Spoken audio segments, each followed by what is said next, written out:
sebancane. Laba mfowethu abezemva kwami babheke mina ukuze balale badlile, kumele mina ngihambe ngiyoza ngamatoho ngaphandle.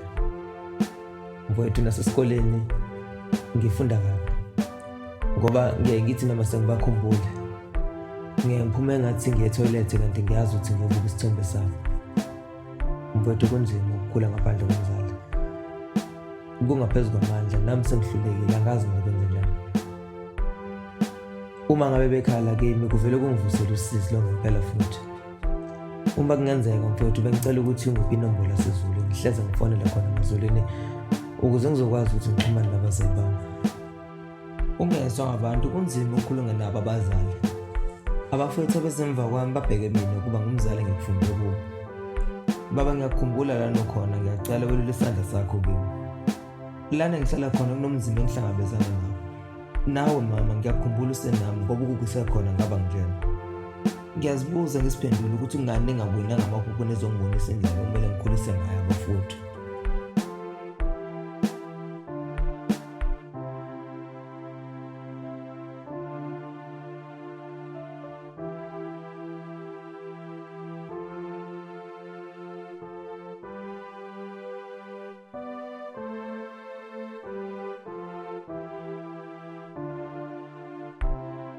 Ukuhamba kwabazali bami yikho kwangihlukumeza kakhulu lana emhlabeni, ngoba noma sengithi ngiyazama ukucasama kwehlela ngiyesinda kwenyuke ngihlale phansi ngiphumule ukuvuka ezinye iy'nkinga ngoba ngiyabazwela laba bafisa ukuba yimi.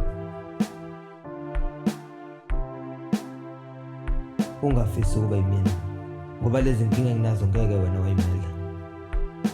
Kunzima lana emhlabeni, sihamba silishiye ikhaya impela. Sesaphenduka izivakashi emzini yobaba ngenxa yamatoho. Hhayi ngoba sithanda, inkinga imphefumulo esashiywa nayo emhlabeni semncane. Kunzima, uma ungakaboni ngeke uphinde ubone. Uma uzobona uzophinda ufunde ngempilo. Sondela kimi mfethu, uthathe nalizwi elilodwa ozolisebenzisa in future.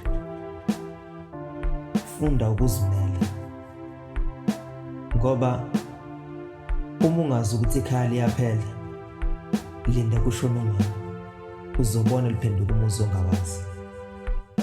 Inombolo yaseZulwini, ushenge.